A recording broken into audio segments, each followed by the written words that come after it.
Norbaite seinale emango du? Produkziokoak, ez?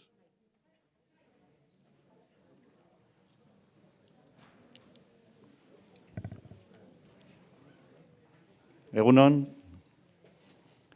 eta ongi etorriak 7. topaketa digitalen 2. jardunaldi honetara. Hasiko gea, ja nahiko goi mailako aurkezle batekin. Bea da Jordi Colet. Ongi etorria Jordi 7. topaketa hauetara. Seguru, beti esaten dugu moduan, ez dela azkena izango. Bienvenido. Benvingut. Eskerrik asko. Y que, aunque sea la primera vez que vienes a nuestras jornadas, siempre decimos que seguro que no serán las últimas. Bea da ikerketa eta ezagutzaren transferentziako errektore ordea, Bikeko Unibertsitatean. Hezkuntzaren soziologiako irakasle titularra ere da, unibertsitate hortan. Beak adierazten duen bezala beti, oinarrian dago, bere persona eta profesional bezala, gizarte hezitzailea konsideratzen dela, eta baita ere soziologoa. Esperientzia handiko persona da, nahiz eta gaztea izan oraindik. Oso ibiltaria, ikerketa askotan parte hartu duna. Lobainan, Londresen, baita ere George St. John Unibertsitatean, oso emankorra izan da denbora gutxian bere ibilbidea.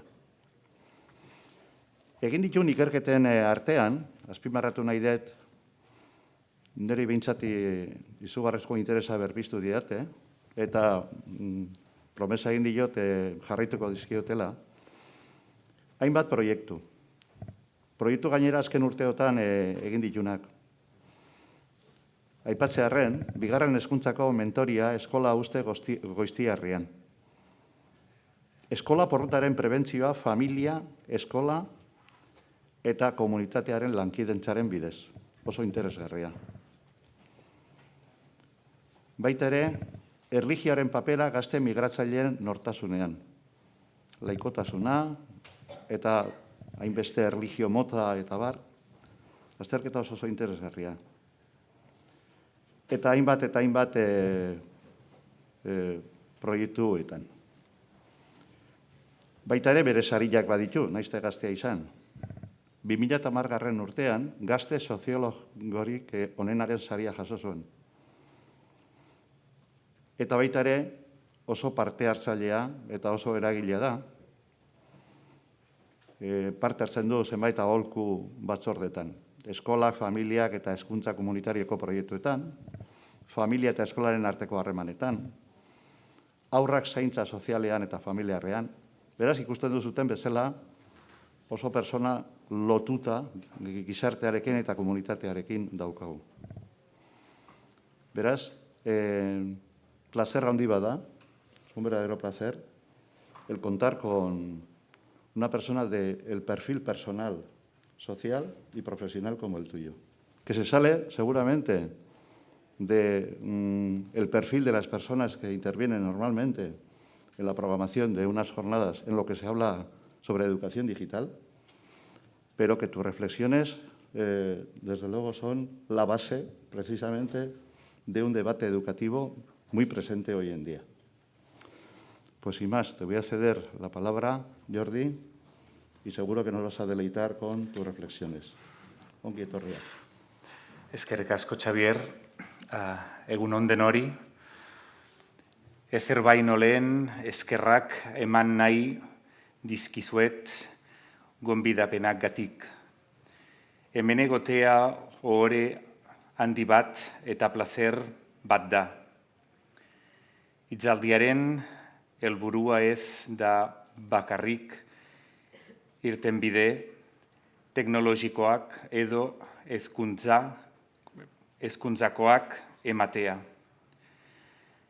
Personalizazio desberdintasun iraunkortasuna, teknologia mendekotasuna, eta gauza publikoaren gainean solasaldiak eta tailerrak kokatzen duten galderak egitea benetako helburua da. Eta batez ere, den dena ikerkuntzan oina irrituta.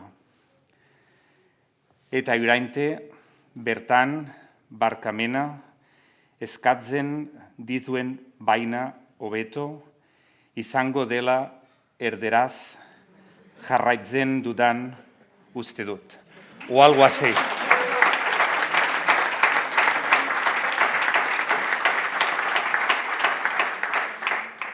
Gracias a Íñigo, a Eze, a todo el equipo por la invitación y a todas y todos por estar aquí, por venir a escuchar a un desconocido. Espero que resulte un poco interesante lo que he preparado para estas jornadas. Cuando estaba preparando la charla, siempre te vienen muchas cosas a la cabeza, porque como todo es interesante, todo es importante, pero entonces pensé que era mejor tal vez ir un poco para atrás y recordar un poco este instrumento que es la Escuela Moderna de Masas, de dónde salió, cómo se construyó, para qué se construyó. Porque muchas veces, no sé si tenéis esa sensación, un poco en ese perfil que comentaba Xavier, de tener la sensación como de remar contracorriente, que queremos trabajar para la inclusión y nos cuesta, queremos trabajar con las familias y nos cuesta, queremos que todo el alumnado le vaya bien y nos cuesta, y al final es porque nos cuesta todo, porque no podría ser más fácil. Entonces, un poco esa es la pregunta, la segunda parte de la charla, ¿no? ¿Por qué esas bases escolares, por qué esa escuela moderna de masas, por qué ese instrumento que utilizamos para socializar a los chavales nos cuesta en la separación entre escuelas y familias, genera desigualdades digitales? A veces tenemos una especie como de fetichismo metodológico, ¿no? Vamos como por modas, cogiéndonos a unas a otra. Todo el tema de la burocratización, ¿no? Muchas de las personas que estáis aquí o en casa o en el trabajo, ¿no? Sois directores, directoras, la sensación de cada año, ¿no? Rellenar más papeles, más aplicativos, ¿no? ¿Por qué nos pasa eso? Y finalmente algunos apuntes, ¿no? Como comentaba también en el programa, para reconstruir escuelas e institutos como lugares de debate ético, de lucha política y, por supuesto, para el bien común. Y un poco ese es el esquema de lo que en principio quería comentaros. ¿Cómo y para qué construimos la escuela de masas? La verdad es que es un poco terrible empezar a leer a los historiadores e historiadoras cuando nos explican para qué hicimos la escuela de masas, porque la hicimos para esto. Diderot decía, los pobres no deben estudiar. Rousseau decía, la educación debe contribuir a que los países sigan siendo con su condición sumisa y no les ayude a salir de la misma. En los países del norte, ¿no? Los países reformados, Frankl decía, la educación es para transformar al niño en un ser obediente, pero que aproveche el máximo del tiempo. Y, por ejemplo, en el Imperio Austrohúngaro, en todos los países del norte, ¿no? Alemania, Austria, Dinamarca, etcétera, siguen con las mismas divisiones que crearon en el 18. Los que saben para el Gymnasium, los que no para la Realschule o para la Hauptschule, etc. Entonces, la escuela moderna, por desgracia, ¿no? Y si a alguien le interesa, en 2017 Pontón ganó el Premio Nacional de Ensayo con un libro que se dice así, ¿no? Es sobre el siglo XVIII como el siglo que construye las desigualdades. La escuela moderna la construimos para reproducir desigualdades, los que están en un sitio que se queden donde están, para construir buenos ciudadanos, que quiere decir buenos soldados y buenos pagadores de impuestos, y buenos cristianos. Y lo digo en masculino porque, por supuesto, cuando empezamos con la escuela, con las niñas no contábamos, ¿no? Y, por supuesto, eso se hace contra las familias y contra la comunidad.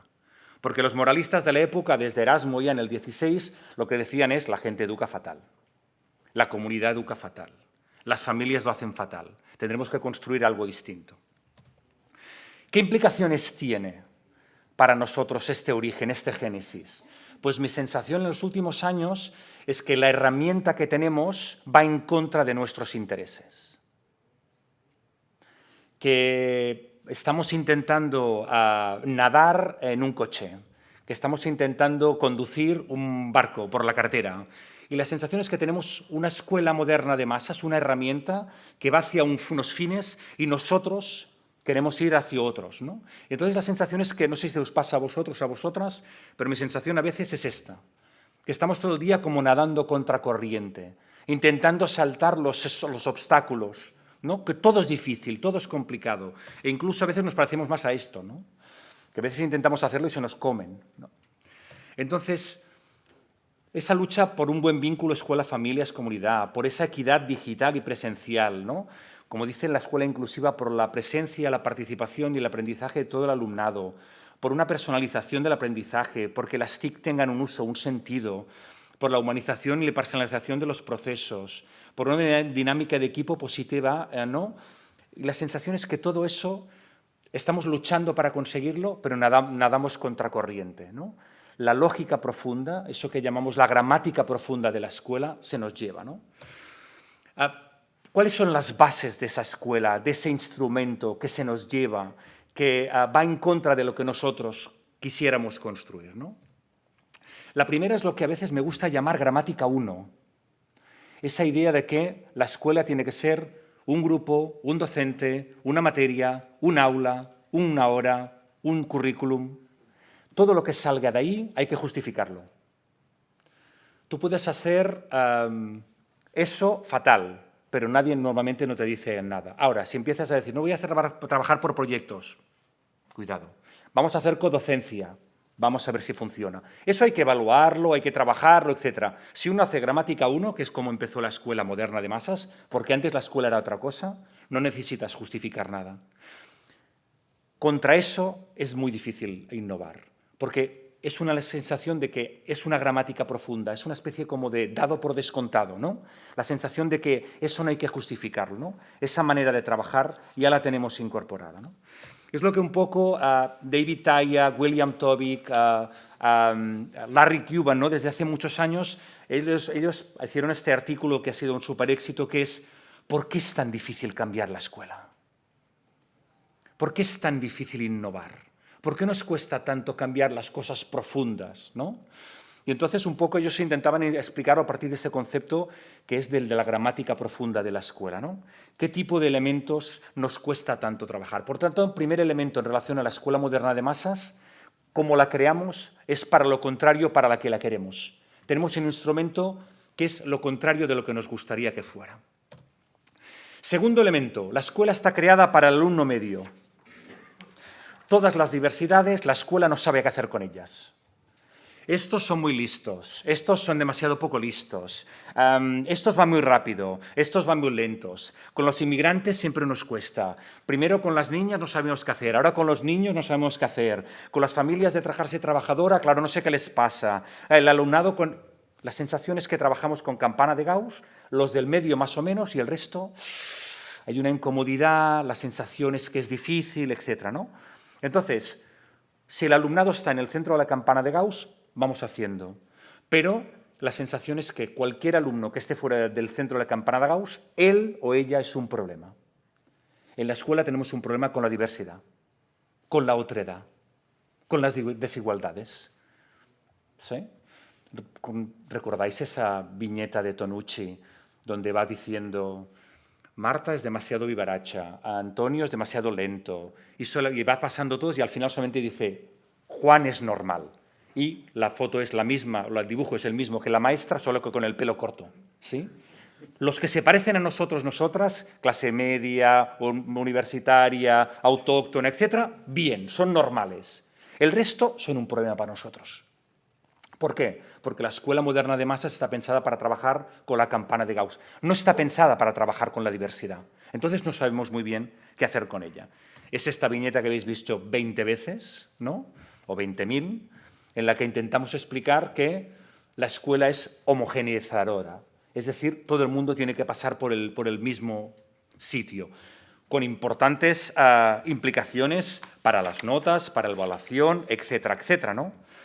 Nosotros hicimos una investigación hace un tiempo en relación a la acogida de alumnado de origen extranjero y nos dimos cuenta que hay dos tipos de escuela. Un tipo de escuela que no ha trabajado este tema, para la que cada vez que lleva un niño o una niña de origen extranjero es un problema. Es un problema. No sabemos qué hacer con él, la familia no se entera, etcétera, etcétera. Y que había un pequeño grupo de escuelas que habían convertido a la diversidad en la normalidad. Lo de la nueva normalidad con las mascarillas, la nueva normalidad. Y para ellos, que llegaran chavales de origen extranjero, chavales del pueblo gitano, chavales de clase trabajadora, ya no era un problema, pero un número muy reducido. Entonces creo que es interesante. Un tercer elemento de la escuela moderna de masas es que el alumnado, cuando llega, es alguien incompleto. Nuestra premisa a la hora de educar es que los niños y las niñas no saben, no tienen, no pueden. Y gracias a nosotros, salvadores, ellos van a saber, van a poder, van a tener. Nosotros vamos a completar a esos menores que vienen incompletos. Y eso se les encarga a vosotros, especialistas de la infancia. Vosotras tenéis el encargo de transformar a esos seres incompletos en seres completos, ¿no? Eso, por ejemplo, se ve muy bien, como comenta este pedagogo argentino, Pablo Pinó, cuando, por ejemplo, infantilizamos a las personas adultas analfabetas, ¿no? ¿Habéis visto alguna vez los manuales de educación de personas adultas? Se parecen a los de primero de primaria. No, si tiene 35 años, si lleva una casa, lleva una familia, ¿no? Entonces, esa idea de la escuela es para los incompletos, ¿no? Pablo Pinó se reía de ellos, sabéis, los fans de Mafalda, que para Mafalda el peor insulto es sopa. Entonces decía, otra vez sopa, ¿no? Esas imágenes de la infancia que se dan. O, por ejemplo, Lourdes Gaitán, en esa sociología de la infancia, ¿no? ¿Cómo concebimos a los chavales? ¿Saben cosas? ¿Tienen cosas que ofrecer? ¿O solamente son seres pasivos de recepción? Un cuarto elemento es la descontextualización del contenido académico y del contenido escolar, ¿no? En primer lugar, el currículum, ¿quién lo decide? Gente como yo. Profesores universitarios, que casi nadie ha estado en las aulas, decidimos cuáles son los currículums que vosotros y vosotras vais a implementar. División social del trabajo. Nosotros pensamos, vosotros ejecutáis. Que es un poco una tontería, por supuesto, pero las cosas funcionan así. Segundo, contenido escolar descontextualizado. Aprendemos lo mismo en todos los sitios, sea en la ciudad, sea en un barrio, sea en un pueblo, donde sea. Hay una foto que luego os la voy a enseñar, no he encontrado exactamente la foto, pero la foto es buenísima, que es dentro de un aula, en una pantalla, un árbol y fuera 40 árboles en el patio, pero estudiando el árbol, por supuesto, dentro del aula, porque salir fuera podría ser un gran peligro, ¿no? Contenido escolar graduado, compartimentado y evaluado, sobre todo vinculado a la disciplinarización del alumnado. Fijaros que en la escuela es prácticamente imposible sacar buenas notas sin portarse bien. Es mejor ser invisible, ser un alumno mueble, que ser un alumno liante. Si eres alumno mueble, puedes pasar, pero si eres alumno liante, no.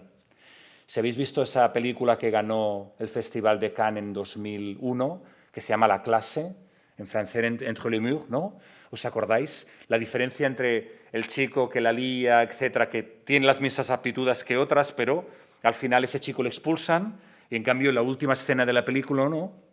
Hay una chica con progenitores de origen africano que llega y dice, es que yo no sé muy bien qué estoy haciendo aquí, no entiendo nada. No responde nunca a las preguntas, pero como no molesta, pues la tenemos ahí, ¿no? Entonces, el binomio. La escuela es también un espacio de disciplinarización. Si no te portas bien, no vas a pasar. Y las fotos estas, ¿no? Vamos a trabajar los árboles, pero si en el patio tenemos 40, vamos a trabajar los árboles descontextualizados, porque el conocimiento es algo abstracto, no vinculado al territorio, que luego voy a volver.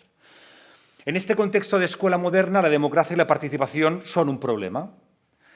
La escuela nace como una institución jerárquica y basada en la obediencia y, por supuesto, cerrada, ¿no? Antes comentábamos con Xavier, esta semana tenemos a 45 europeos en Vic, en el marco de un proyecto Erasmus+, sobre el tema del abandono escolar prematuro. Hay daneses, franceses y húngaros. Y los daneses, la primera reacción ante la visita a todas las escuelas e institutos es ¿por qué tenéis vallas? ¿Por qué las puertas están cerradas? ¿Que no quieren venir? Si están cerrados, es que si están abiertas, ¿se van? ¿No quieren estar aquí? ¿Por qué están cerradas nuestras escuelas? ¿Por qué tienen vallas nuestras escuelas? Las suyas no los tienen. En octubre estuvimos en Nyborg, en Copenhague. Las escuelas danesas no tienen vallas, ¿no? Entonces, esa idea de qué hacemos con la participación, ¿no? El modelo muchas veces es de una escuela sigilosa. El conflicto no sabemos qué hacer con él. La diversidad no sabemos qué hacer con él. La discrepancia son negativos. Todo eso es negativo, ¿no? Y para vosotros, vosotras, directores, ¿no? Ese dilema, unas direcciones cada vez más exigentes, más complejas, ¿no? ¿Qué hacer con esa complejidad? Cada vez más proyectos, cada vez más diversidad de elementos, cada vez más plataformas, etcétera, y a la vez queremos que sea participativo, democrático. ¿Cómo resolvemos ese conflicto?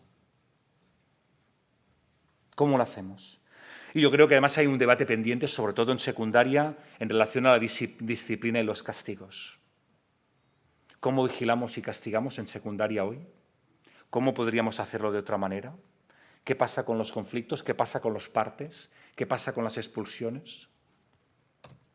Ahí intentamos hablar hace unos años sobre este tema de gobernanza escolar democrática, ¿no? Pensándolo un poco también con colegas.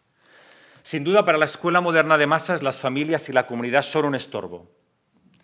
Las familias practican la mala educación, tenemos que contrarrestarla y por nuestras investigaciones hay 4 dogmas básicos de todo maestro en relación a las familias. 1, las familias han dimitido de educar. 2, las familias delegan la educación en la escuela. Y 3, las familias son el problema de muchos estudiantes. Que es un punto de partida fantástico para empezar a trabajar con ellas. Olvidando que la escuela es una parte muy pequeña de la infancia. Son 1000 horas al año, ¿no? Cuando las otras 7000 y pico están en casa, bueno, o en extraescolares o donde estén. La escuela solo son 1000 horas, pero nos otorgamos muchas veces el hecho de decir las familias han dimitido de educar. La gente que tiene a 7000 horas a los chavales y nos los lleva y los trae, les decimos habéis dimitido de educar, educáis mal, delegáis la educación, ¿no? Olvidando que por supuesto, los chavales pertenecen a las familias, ¿no? Una vez en Puertas Abiertas de una escuela vi este cartel.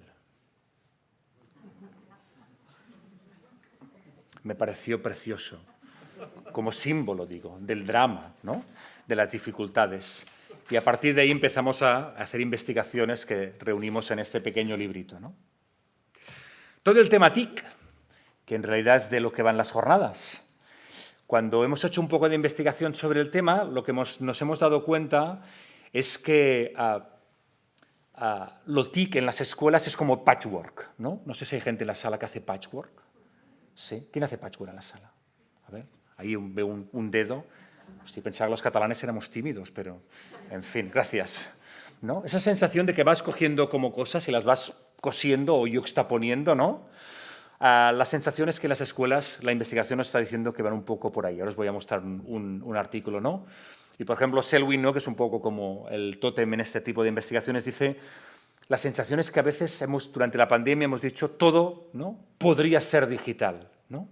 Pero él mismo dice, no tendría ni que ser digital porque en realidad muchas de las cosas que hemos aprendido son técnicas, son instrumentales, no son de contenido, no son substanciales, ¿no? Y además es interesante el debate que está empezando a haber ya, por ejemplo, hay un grupito de escuelas en Barcelona que ya viven al margen de Google. Han hecho un proyecto con XNet y están viviendo al margen de Google, ¿no? Por lo tanto, también politizando las TIC, porque las TIC no son neutras, nada es neutral en la escuela. Nada es neutral en la educación. Y otro elemento muy interesante que también hemos hecho un poco de investigación, ahora os lo muestro, es cómo planteamos la formación sobre las TIC de los docentes.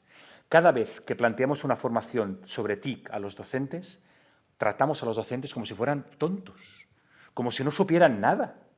Pero si todo el día están, ¿no? Todos tenéis aparatos de estos, todos tenéis ordenadores, todos tenéis mil competencias.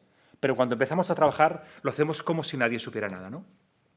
Selwyn ha publicado hace muy poco este artículo, en enero del 22, diciendo cuando hacemos un mapa de las infraestructuras digitales lo que vemos es un patchwork. Un poco de aquí, un poco de allá, cojo de aquí, cojo de allá, sobreponemos, duplicamos, ¿no?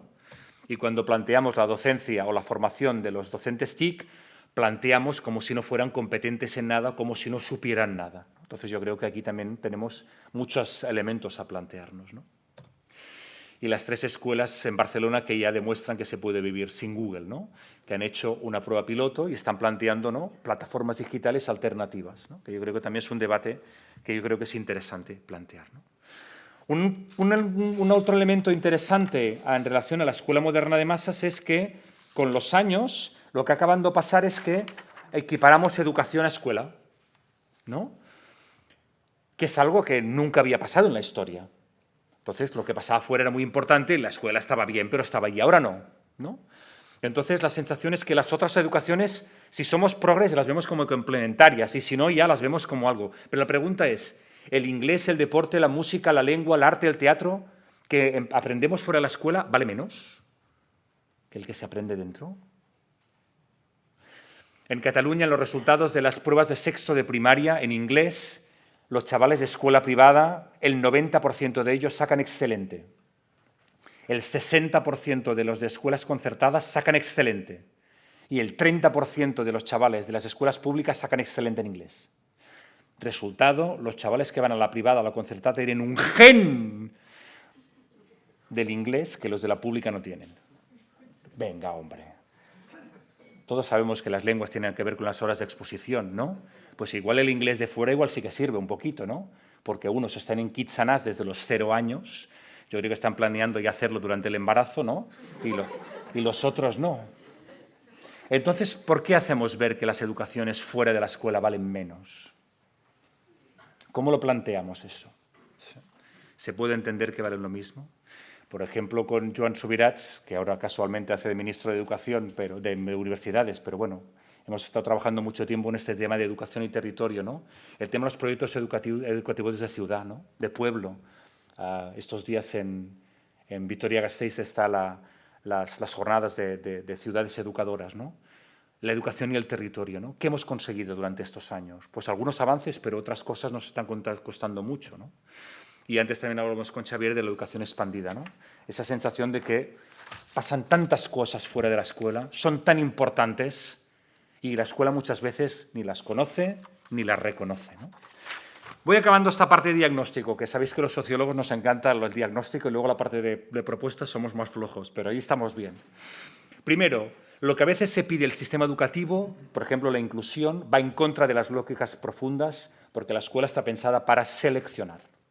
Entonces ahí tenemos unos choques, una sensación de dificultades que a veces no sabemos cómo manejarlas. Además, yo creo que hay otro error importante que hacemos como sociedad, que es pediros que lo hagáis todo.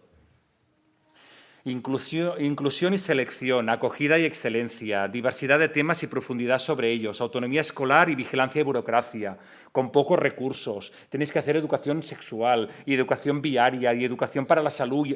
¿Todo? ¿Seguro? ¿La escuela tiene que hacerlo todo? ¿Tiene que ser el espacio de formación sobre las TIC? ¿Tiene que hacerlo todo la escuela? Y además yo creo que tenemos un tema con el tema de las TIC en relación a esto va a ser fácil. Si lo hacemos con los TIC, la educación va a ser muy fácil. ¿Seguro? Y además el tema del fetichismo metodológico, que también hablamos con Xavier, ¿no? La sensación de que si no estás a la última moda, tienes un problema. Pero es que igual la última moda es fatal, ya, pero si no estás a la última moda, es un problema. Entonces, el cómo nos hace, ¿no?, a veces ser dependientes, ¿no?, sobre esas cosas. Lo que nos va llegando, vamos haciendo formaciones, nos lo vamos comiendo, lo vamos incorporando, a veces sin ningún sentido, ¿no?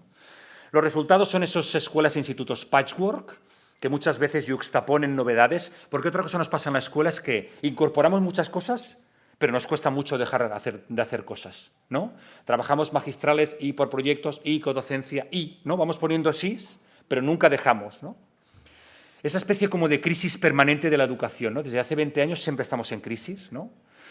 La sensación de inadecuación entre la herramienta, ¿no?, acelerada, las demandas. Yo creo que los resultados son los muchos malestares. Como sabéis, en Cataluña tenemos unas semanas de huelga, desde hacía muchos años no ha pasado. Las demandas de los sindicatos son un poco peculiares, pero se han alzado centenares de voces de direcciones, unas 800 direcciones, especialmente en secundaria, pero también en primaria, planteando muchos malestares de fondo en relación a muchos de los temas que estoy planteando. Entonces yo creo que esa divergencia, ¿no?, esa disonancia cognitiva entre las demandas, la propia herramienta, la sensación de pedirlo todo, con pocos recursos, etc., hay como una especie como de presión constante que no nos lleva a veces a sitios muy interesantes, ¿no? Y a veces la sensación es que somos un poco esto y a la vez. Seguimos siendo Charles Chaplin en tiempos modernos, matemáticas de cuarto, matemáticas de cuarto, matemáticas de cuarto, matemáticas de cuarto, matemáticas de cuarto, ¿no?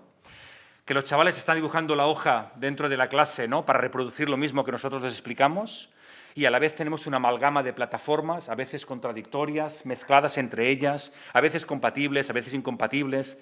Lo que los informáticos dicen, no se hablan, ¿no?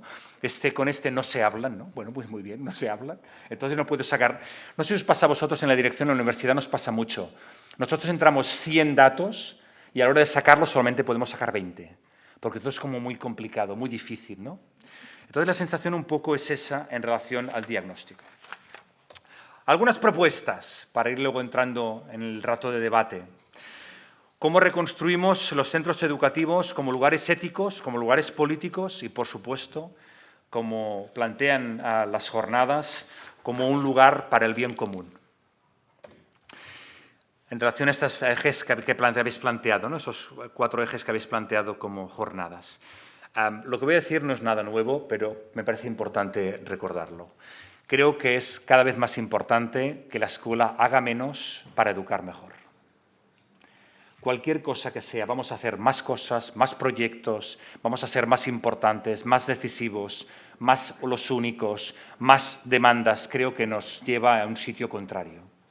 Y por lo tanto creo que ese tendría que ser un poco el lema, y ahora voy a intentar explicar cómo lo contextualizo, ¿no? Yo creo que si hacemos menos nos permite cuestionar, desnaturalizar y deconstruir esa lógica profunda de una escuela con una especie como de fábrica, ¿no?, de matemáticas de cuarto, ¿no?, de transmisión técnica, de acumulación de propuestas, de tecnologías, de patchwork, de aceleración. Esa sensación de empezar a hacer cosas, es decir, dentro de 3 meses vamos a ver los resultados. ¿Los resultados de qué? ¿Cuándo hemos analizado desde el punto de vista de la socialización que las cosas se ven en 3 meses o en 6 meses? Yo hice la tesis sobre estos temas. No recuerdo que las cosas funcionasen así, ¿no? Y de la descontextualización, ¿eh? No estoy diciendo nada distinto que lo que Sean decía en los 80, ¿no? Mi propuesta, que la comentamos el otro día también en el Palacio Escalduna, ¿no? A mí me gusta mucho esta propuesta de Sennett de replantear la escuela como un taller de artesanía, que es volver a donde estábamos antes de la fábrica moderna. Parece ser que esto podría ser el taller de los violines Stradivarius o de Jesús. Un grupito de gente fabricando violines preciosos uno a uno. Cada persona del taller aportando sus capacidades sobre los barnices, las maderas, las cuerdas, ¿no?, y transformando, construyendo, co-construyendo estos violines preciosos. Algunas bases para esa reconstrucción. La primera, probablemente la más importante, dejar de tratar a los docentes como mano de obra y empezar a creernos que las personas estamos en las escuelas y en los institutos sois intelectuales. Escribid, leed, comunicad. No esperéis que lo hagamos la gente de la sociología, la psicología, la pedagogía. En general es buena gente, pero no tenemos ni idea. Por el amor de Dios, sed vosotros, vosotras los intelectuales. Por lo tanto, no sois operarios, no sois mano que ejecuta lo que alguien ha pensado. Sed mano, sed cerebro, sed corazón a la vez, las 3 cosas, como decía Pestalozzi ya, ¿no?, en el siglo XVIII-XIX. Sed intelectuales. Eso de que siempre en los debates sobre educación haya gente de mi ramo, digamos, de mi especialidad y no haya maestros, es algo que me fascina. Escribid, publicad, explicad lo que hacéis. Es súper interesante. Cada escuela, ¿no? Ahora con estos 50 que tenemos ahí dando vueltas por escuelas e institutos, cuando salen de cada escuela e instituto dicen, ¡wow, qué interesante!, ¿no? Yo pienso, no sabía ni la mitad de lo que hacían, ¿no? Pensemos, por lo tanto, gente que piensa, gente que actúa, vosotros, vosotras, especialmente las direcciones, pero todo el claustro. Tenemos que encontrar espacios para pensar. Nos pidieron que hiciéramos un trabajo sobre las relaciones escuela-familia en todos los institutos del Alt Empordà, una pequeña zona, digamos, Figueras, Cadaqués, donde Dalí escribía, buenos vinos. Y la gente nos decía, qué bien, es la segunda vez en este curso, estamos en marzo o abril, que nos encontramos para hablar de educación. ¿Y para qué son los claustros sino para hablar de educación? ¿Para que nos hagan la formación del classroom? No. Tenemos que pensar, tenemos que escribir, tenemos que publicar. Romper la gramática 1. Tenemos que empezar, o si habéis empezado, seguir rompiendo esa idea. Tenemos que adaptar los tiempos y los espacios al contenido, no al revés. Hace muchísimos años que hay escuelas que cada día de la semana el horario es distinto. Porque para ir al laboratorio no vale la pena media hora, una hora, nos ponemos para 3 horas. Pero luego en media hora podemos hacer otra clase. Cada semana los horarios son distintos. Porque es el horario el que se adapta al contenido, no al revés. ¿Por qué tenemos que hacer siempre clases de 1 hora? ¿Quién lo dijo? Escuela lenta, pocas cosas, bien hechas y sobre todo con sentido compartido. ¿Cuántas veces el claustro dice, ¿y esto para qué lo hacemos? No los chavales, que lo dicen siempre. El claustro, vamos haciendo cosas, y esta y la otra, y esto, y lo más, ¿no? Por lo tanto, el sentido, ¿no? Y una escuela humilde. La escuela no lo puede hacer todo, ni debe hacerlo todo, ni lo debe querer hacer todo. De hecho, yo creo que tiene que hacer menos cosas. Es otra pieza de un ecosistema de aprendizaje que ahora voy a explicar. Es otra pieza. En un trabajo en red todos estamos en el mismo nivel. De acuerdo, los resultados que vosotros dais llevan el sello del Estado. Sí. Cuando alguien fracasa, lleva aquí, fracasado por el Estado, ¿de acuerdo? Pero aparte de eso, somos una pieza más. Entonces yo creo que tenemos que conectarnos mucho más con la educación formal, la no formal, las informales. Recordar siempre que toda acción educativa nunca es neutral en términos éticos y políticos. De sostenibilidad, de desigualdad, etc. Los deberes, ¿contribuyen a las desigualdades, sí o no? Si contribuyen, no los pongáis. El modelo de TIC, ¿contribuye a los monopolios, no sé qué? Sí, no lo hagáis. El tema de relación, etc., ¿no? Por lo tanto, ¿qué es una dirección para mí? Es gobernar, orientar, co-construir un taller de artesanos intelectuales. Un grupo de gente que piensa, que hace, que siente. Que hace las cosas y, por lo tanto, dirigir es hacer cosas, pero más importante, hacer que pasen cosas. Eso es dirigir, creo. Eso es liderar. Pocas cosas coherentes, claras, bien hechas. Un liderazgo que no es para el cambio. ¿Para qué queréis cambiar?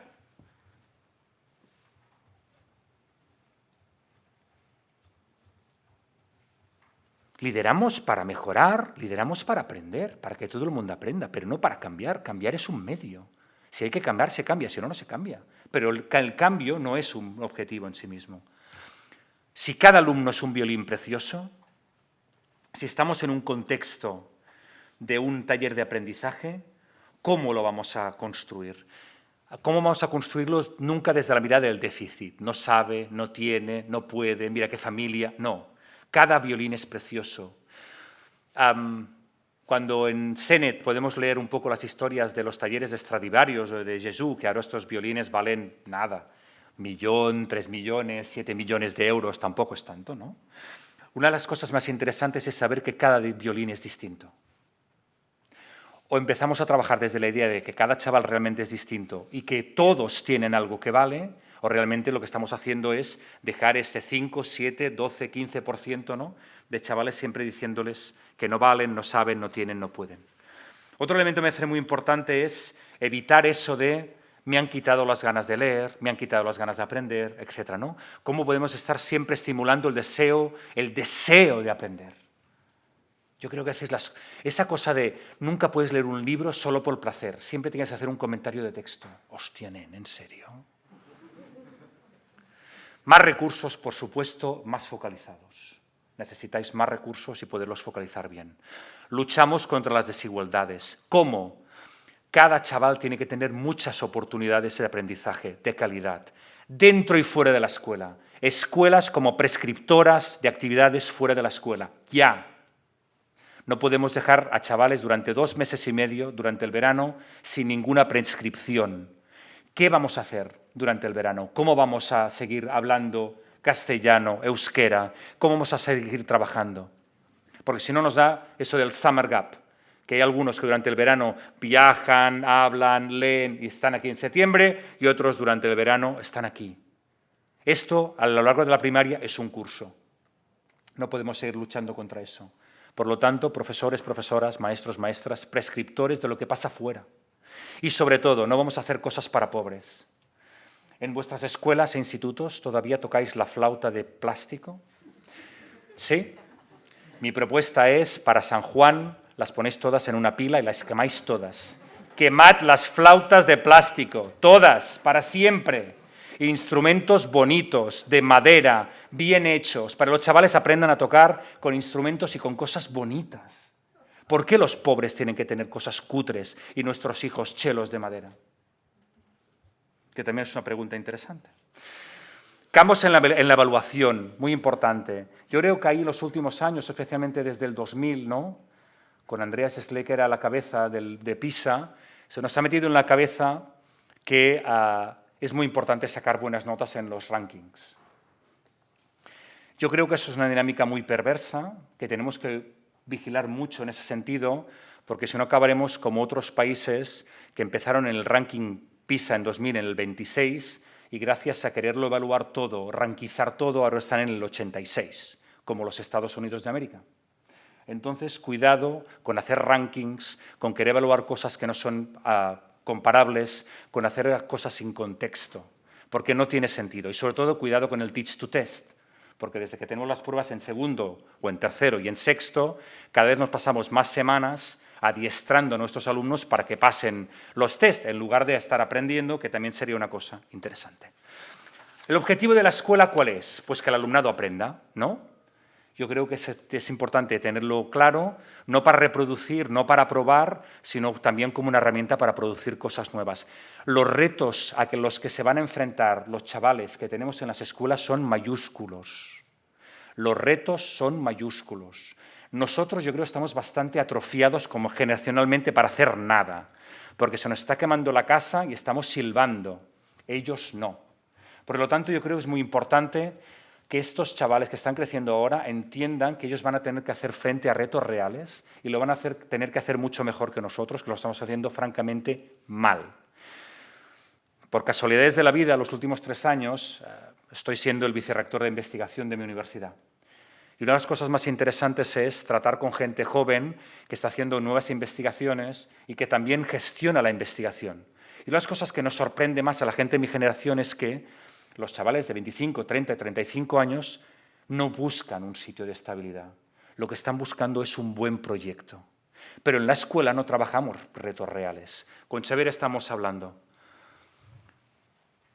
Si recordáis un clásico de Michael Apple que se llama Escuelas Democráticas, lo más interesante, yo creo que podemos hacer en las escuelas es todo lo que tiene que ver con aprendizaje-servicio.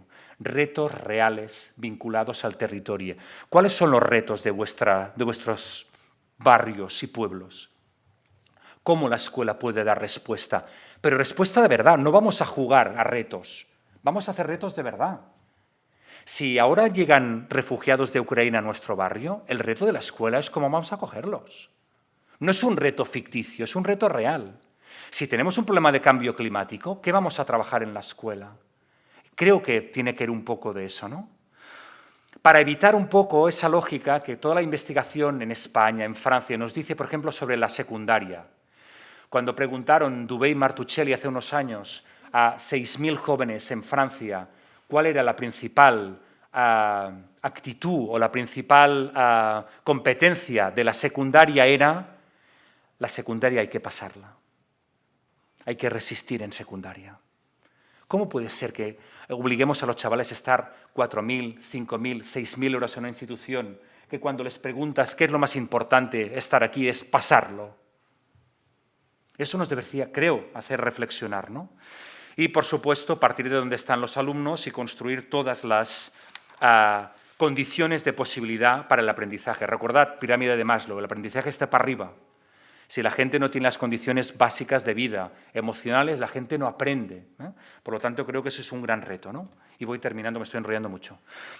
Creo que es muy importante que empecemos a gobernar las educaciones con el territorio. Escuelas, ayuntamientos y comunidad. La gente de la comunidad, los líderes comunitarios, con el ayuntamiento y con las escuelas. Las escuelas no pertenecen al territorio, son de las familias. En Cataluña en los últimos años hemos cerrado 80 escuelas, porque si las familias no tienen hijos, no hay escuelas.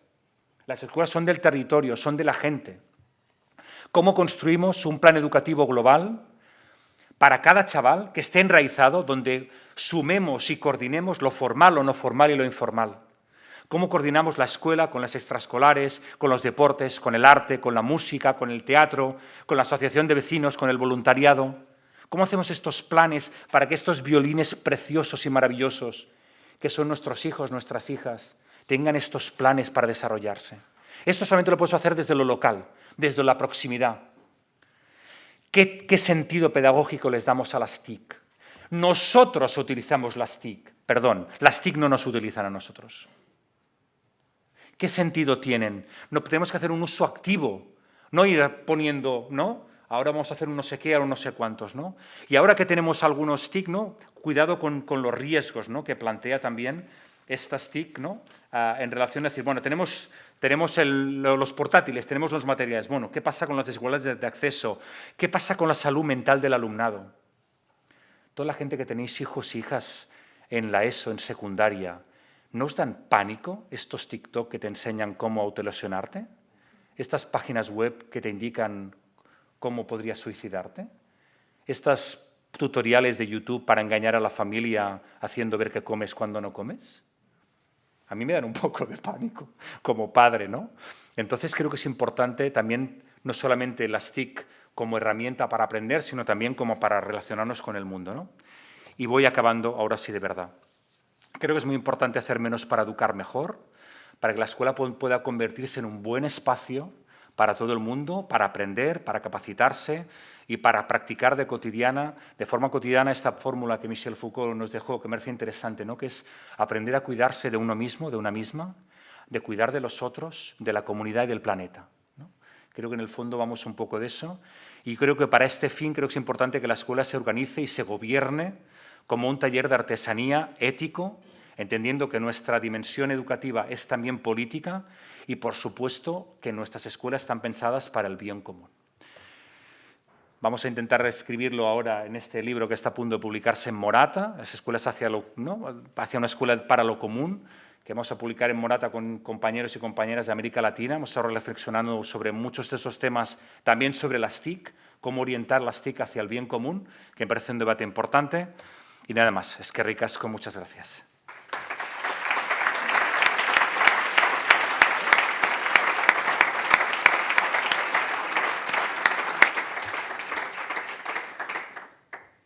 Va, zoragarria está. Es que ricasco, Jordi. Nos ha llegado al corazón. Luego, con muchas cosas, tu charla ha sido, desde luego, un recorrido humano vital y proyectando, además, ideas comunitarias y las personas por delante de los planes, los programas y coyunturas, etc. Por tanto, no sé si queréis hacer alguna pregunta. Tenemos el micrófono dispuesto. Nahi dezutena. Oraintxe da, ez daukago minutu asko, baina aukera bat edo beste, aldera bat egiteko. Han badago norbait.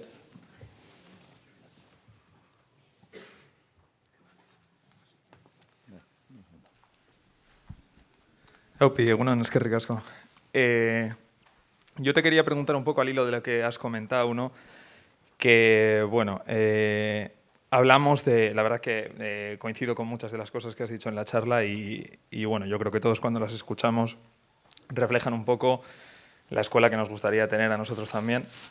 Pero, ¿cómo choca eso con la realidad con la que trabajamos, yo creo? Porque realmente vivimos en una escuela llena de presiones y además, por el momento, tengo muy poca experiencia dentro del sistema educativo, pero estos 3 años que llevo como docente ya con una plaza, sobre todo lo que me doy cuenta es que, bueno, me ha hecho gracia el tema de crisis permanente que has comentado antes, porque realmente llevo 3 años y Y es esa la sensación que tengo.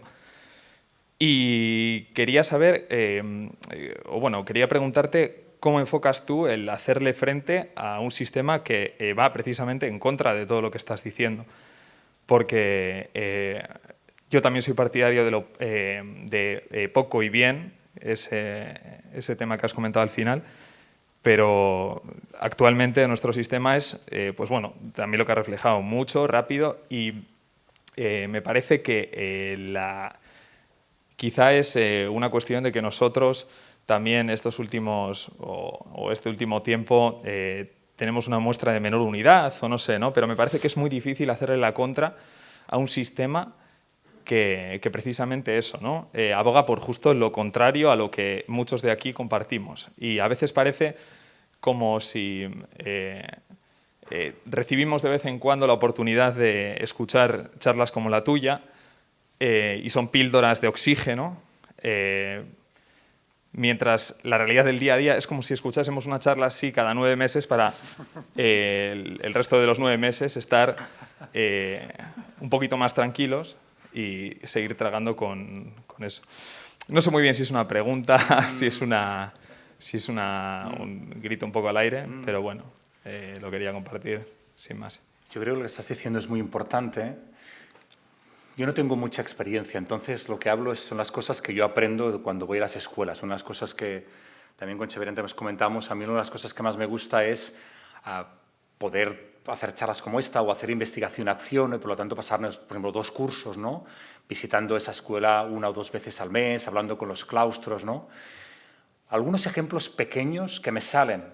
Me estoy metiendo en un jardín espectacular, me vais a machacar, pero por si ayuda, ¿no? ¿Cuántos años estamos trabajando las multiplicaciones en primaria? Empezamos en segundo, ¿no? Y en sexto seguimos discutiendo sobre las multiplicaciones. ¿En serio? ¿Hace falta? ¿Es tan importante estar machacando a los chavales? Segundo, tercero, cuarto, quinto, sexto, sobre lo mismo. ¿Por qué no aprendemos una vez el concepto de la multiplicación en serio, aprendemos la mecánica y luego tiramos millas? ¿Cuánto tiempo estamos con la lectoescritura? ¿Cuánto tiempo? La investigación nos dice que un chaval que empiece quinto de primaria sin la lectoescritura un poco consolidada tendrá los mismos resultados de fracaso que va a sacar en cuarto de la ESO. Polonia era un país que tenía unos resultados nefastos en muchas de estas pruebas o estos temas y empezaron a hacer, vamos a centrarnos, vamos a dedicar 1 hora cada día siempre a leer por placer, para leer, para entender lo que leemos, ¿no? Entonces yo creo que a veces la escuela, dejádmelo decir en negativo, no sé decir, gesticulamos mucho, ¿no? Hacemos muchas cosas, pero al final, por ejemplo, sin competencia lectoescriptora, el resto de aprendizajes son imposibles. Pues empecemos por ahí, consolidemos, hagamos que a todos los chavales les guste leer, aprendan a escribir. Por ejemplo, cuando vienen nuestros colegas ingleses, que se quedan fascinados de la cantidad de horas que le damos a la gramática. Si tú quieres aprender a escribir, ellos dicen y ellos hacen, escribe, yo te corrijo y te lo devuelvo, pero no hace falta que aprendas que esto es un complemento circunstancial de lugar. Entonces yo creo que hay muchas cosas que nos pasan aquí, ¿no? Es decir, que la manera de enseñar las cosas es como muy machacona. Por ejemplo, en la universidad, ¿no? Nuestros alumnos tienen 25 horas de clase a la semana, ¿no? En la universidad. ¿Cuántas horas tienen en Oxford? 8. 8. 8. Porque quien trabaja no es el profe, es el alumno. Entonces, mi colega de Oxford, ¿no? Me dice, yo estudio Derecho. Vale, lunes por la mañana, 2 horas de clase magistral. Sí, bien hecha, perfecto. Nos da los autores, los temas, los enfoques. Y nos dice, en 2 semanas nos vemos para el caso de no sé quién contra no sé quién, tú atacas y tú defiendes. ¿Es imprescindible dar tantas horas, hacer tantas cosas, hacer tanto...? ¿No? Si al final estamos 5 cursos dando multiplicaciones, 4 dando divisiones, 6, ¿no? Entonces yo creo que eso es un poco el taller de artesanía. Es coger al violín y decir, a ver, este violín, ¿cómo vamos a conseguir que suene de maravilla? Que lea, que escriba, que... ¿no? Vamos a hacerlo para... No, como es, pero poco. Yo creo que ahí tenemos muchas cosas como a replantearnos, porque al final, si tú miras las escuelas más interesantes, que muchas veces son las escuelas de clases altas en determinados sitios, lo hacen así. No están machacando todo el día, discutiendo, no sé si soy capaz de explicarme. Entonces yo creo que nosotros, repensando la escuela como ese taller de artesanía, yo creo que podemos cambiar cosas internas. Hay cosas que no las puedes cambiar. Punto. Eso también lo he aprendido en el vicerrectorado. Hay muchas cosas que no las puedes cambiar, pero yo sí que puedo cambiar cómo nos tratamos, cómo trabajamos los contenidos, si machacamos 20 veces... ¿Qué hacemos con los chavales que no les va bien las cosas? ¿Les machacamos hasta destruir su autoestima? No sé. Yo creo que tenemos margen de maniobra desde esa concepción de un maestro, de una maestra como un intelectual, como alguien que ante un problema piensa y actúa. No como alguien que dice, a ver qué dice el currículum en la página 12. El currículum es una guía, que no es lo que dicen los libros, el currículum, ¿eh? Son dos cosas distintas. Que la gente dice, no, es que el currículum dice, no, el currículum no dice eso. El libro dice eso, pero el currículum dice otra cosa. Léete el currículum y dime, ¿cómo vas a trabajar ese violín? No sé, por si ayuda.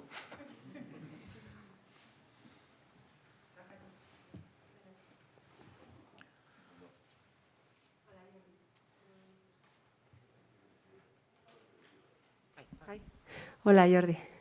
Gracias por todo lo que has dicho. Yo creo que muchos de aquí pues, coincidimos en muchas o todas las cosas que nos has dicho, ¿no? Hablas de violines, pero escucharte también es música, yo creo, para muchos de nosotros, así que Muchas gracias. Me ha entrado calor ya. Bueno, yo, claro, yo sí que soy maestra de educación especial, pero ahora mismo estoy en la universidad en la formación inicial. Entonces, yo creo que en el sistema, en los profesores y profesoras en activo, hay una inercia, ¿no?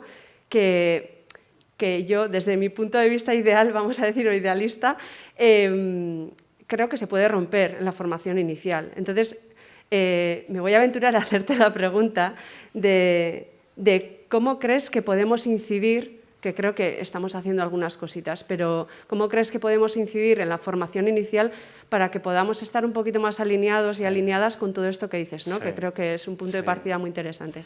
Gracias. Súper importante lo que estás diciendo, porque nuestro papel es muy importante ahí también.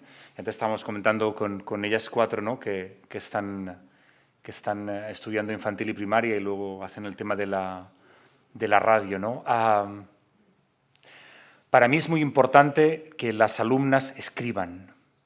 Entonces yo en cuarto les pido ensayos y me hacen trabajos. Yo les digo, no, es que esto no es un resumen ni tu comentario personal. Yo quiero que vayas a las fuentes, que leas cosas difíciles, que te ejercites como persona que puede leer. Decía Lorenzo Milani, algo que siempre me ha parecido maravilloso, ¿no? Creo que todo el mundo lo conoce, ¿no? Ese capellán que estaba en el norte de Italia, en un pequeño pueblo, con los chavales más desfavorecidos, y empezó a construir una escuela, ¿no? Él decía, un maestro, una maestra debe ser alguien que puede coger un periódico de principio a fin, lo debe de entender y lo puede poder explicar. Un intelectual, una intelectual. Entonces, ¿qué están acostumbrados nuestros alumnos, mis alumnas, sobre todo, en infantil y primaria? Por ejemplo, yo doy clase en psicología, en másters, he dado clases en sociología y en maestro, ¿no? La sensación es que tratamos a las estudiantes de magisterio como manos, no como cabezas. Entonces yo creo que eso es lo más importante de romper. No estoy aquí para explicarte lo que quiero que tú me repitas en un examen. Es que no sirve para nada eso. Lo que necesito es que tú, sobre este tema, o sobre esta película, o sobre este documental, vayas a buscar fuentes, artículos, datos, evidencias, que era otro de los temas, ¿no? Que, como dice, también queríais destacar. Y tú me construyes un argumentario que no es tu opinión. Siempre les digo, a mí tu opinión me importa un comino. Eso es para el café, me parece muy bien, pero aquí estamos en la universidad y tú vas a ser una profesora, una maestra.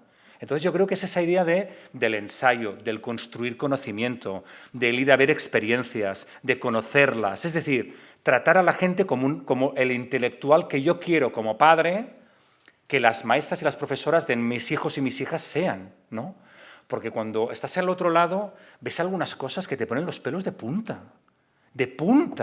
y piensas, esta gente la hemos formado nosotros, y entonces te querrías cortar las venas, ¿no?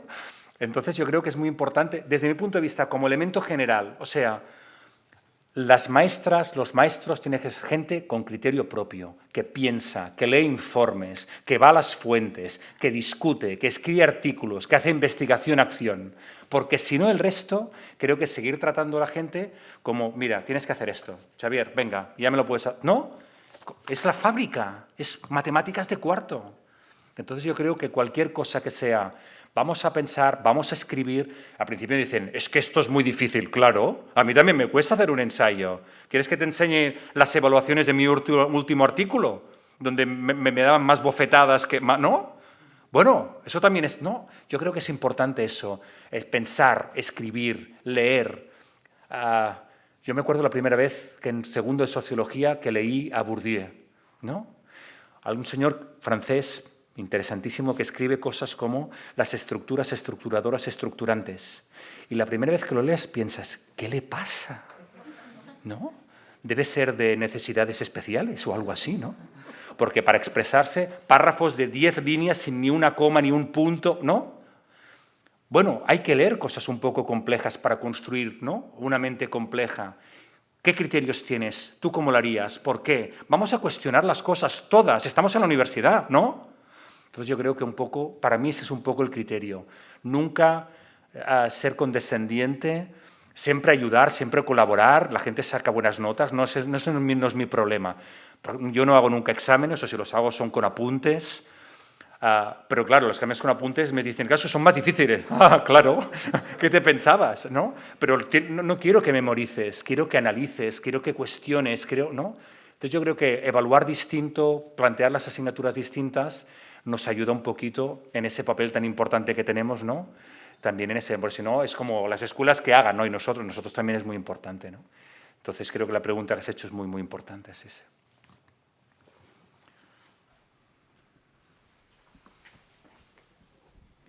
Hola, Jordi. Bueno, enlazando un poco con lo que ha dicho el que ha hecho la primera pregunta, con eso que estamos siempre en crisis y con lo que decías tú de que hay que parar un poquillo, yo lanzo una idea que estoy lanzando en el ISTI en el que estoy. El gobierno vasco, por estas casualidades de la vida, ha alargado las direcciones al grupo de dirección que está ahora mismo, la ha alargado un año más, o si no, ha hecho una propuesta de que si hay una dirección nueva, va a dejar como un año intermedio y dentro de un año se presenta un proyecto para 4 años. Entonces, yo lanzo una idea que no sé si cuajará, creo que es complicado que cuaje, pero tomarnos un año sabático, ¿no?, en el centro.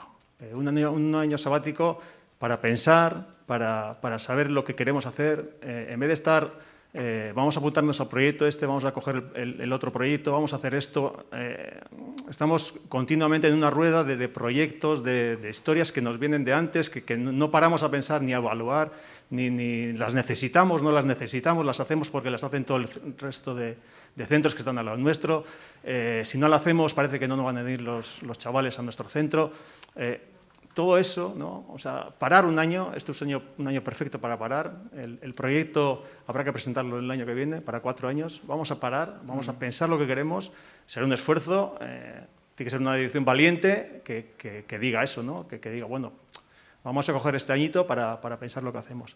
Entonces, una idea que lanzo aquí para todos los demás centros, ¿no?, que se podría hacer una propuesta de estas y a ver si hay alguna dirección valiente, algún claustro valiente que diga, bueno, es verdad, vamos a parar y vamos a ver qué es lo que se puede hacer durante los próximos años, ¿no? En la línea de lo que comentas me parece súper interesante, un poco más rebajado y tal vez realista, pero exactamente en la misma línea. Es un maestro que dirigió durante bastantes años una escuela en Barcelona, que se llama Joan Domènech, que hizo un libro muy bonito que se llama Elogio de la educación lenta. Lo que hacían de vez en cuando ellos era un poco lo que tú estás proponiendo, que es, hacían un congreso de la escuela, en esa línea también de intelectuales, ¿no? Vamos a pensar, no sé qué, y decidían cómo iban a aprender determinadas cosas durante los próximos 2 meses, 3 meses. Entonces, explicaban las cosas a los chavales, veíamos cómo lo podían trabajar, veían, ¿no? Entonces, estaban 2 días, docentes y alumnado, en primaria, pensando un poco lo que tú estás diciendo, cómo lo vamos a hacer, cómo vamos a plantearlo, los chavales llevaban cosas, las familias podían hacer como propuestas. Entonces yo creo que ese elemento de necesitamos espacios para parar, para pensar, para empoderarnos como personas que piensan, que estructuran, que conocen, que saben, que escriben, creo que es muy importante. En la medida que pueda ser, lo que tú planteas es un ideal perfecto. Creo que es difícil, pero me parece muy interesante como horizonte. Entonces, esa propuesta de los congresos dentro de la escuela, ¿no? Vamos a plantearlos, o por ciclos, o como claustro, ¿no? Escuelas, por ejemplo, que de vez en cuando intentan hacer algo que es, nos vamos un par de días como docentes, ¿no? Intentamos también trabajar la parte como más relacional. Somos un equipo de gente, estamos trabajando juntos. Hay muchísimos elementos que no son solamente racionales, son relacionales. Hay que cuidarlos, ¿no? Cuidarnos los unos a los otros. Entonces yo creo que todas esas pistas me parecen súper acertadas, más importantes que nunca, y sobre todo en ese sentido de para que el alumnado aprenda bien, sean personas críticas, potentes en el futuro, capaces de lidiar con retos monumentales que les vienen y nos vienen, pero sobre todo a ellos encima, creo que es muy importante todos esos elementos que tú planteas. Por lo tanto, todo mi apoyo a tu propuesta y como graduado en ese mismo sentido, propuestas que ya se han hecho en primaria, se han hecho en institutos, no me las invento yo, las han hecho docentes, que están a vuestra disposición, como esto de Joan Domènech, con el elogio de la educación lenta. Y la verdad es que su escuela era muy interesante verlo y poder estar en esos congresos porque era fascinante, ¿no? Ver a chavales de cuarto, de quinto, diciendo, hombre, sería muy interesante poder aprender las divisiones en relación con no sé qué, ¿no? Y los chavales se interesaban por el concepto. Y yo creo que eso es como construir personas intelectuales, también el alumnado, ¿no? Entonces, creo que está muy bien visto y creo que es una línea que hay que promover desde todos los puntos de vista. Totalmente de acuerdo contigo. Ze interesgarria. Egongo gineke, oraindika, ez dakit beste norbaitek galderaren bat egin nahi duen.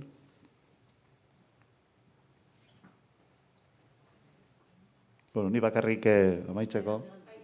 Bai, badago, oso ondo.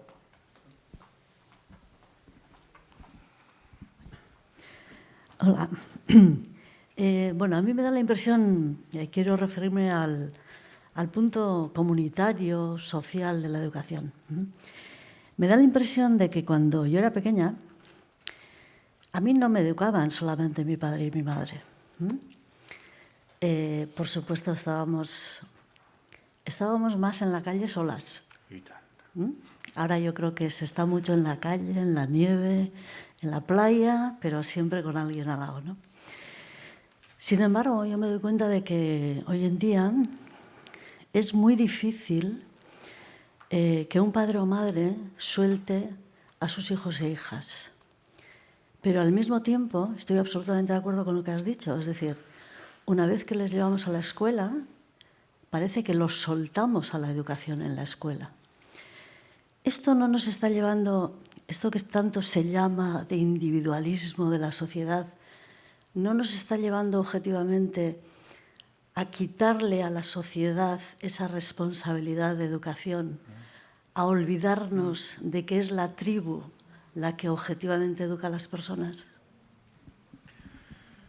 Si no lo habéis visto, hay un documental súper interesante que se llama La teoría sueca del amor.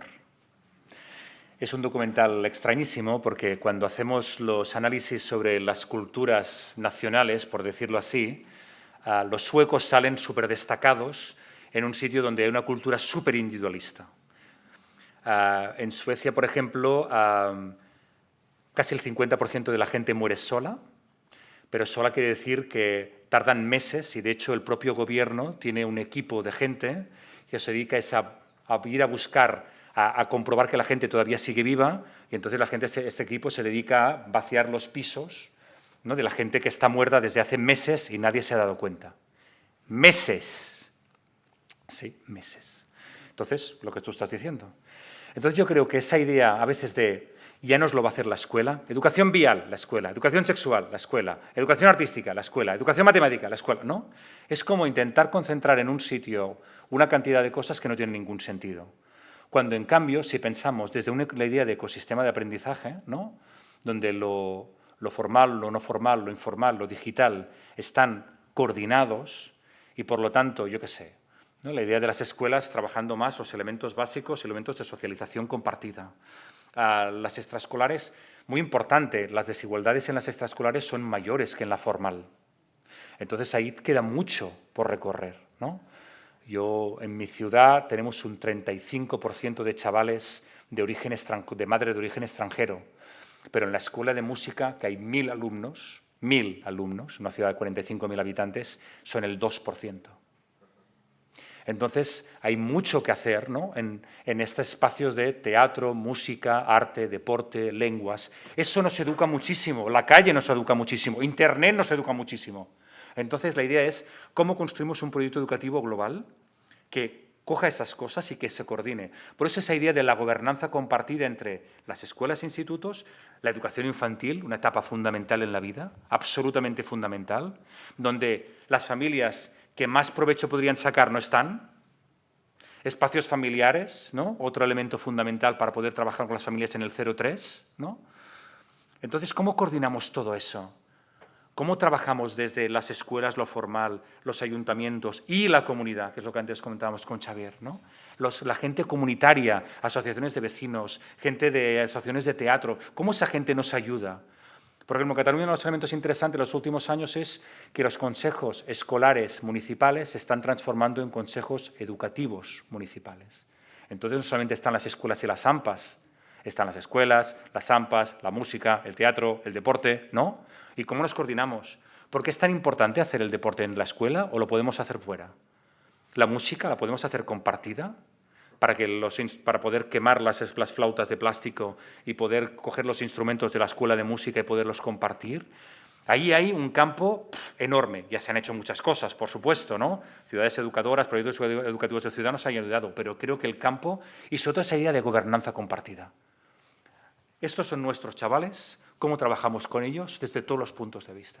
Y por lo tanto creo que el reto que tú planteas es clave. Jo, es que ricasco. Es una maravilla.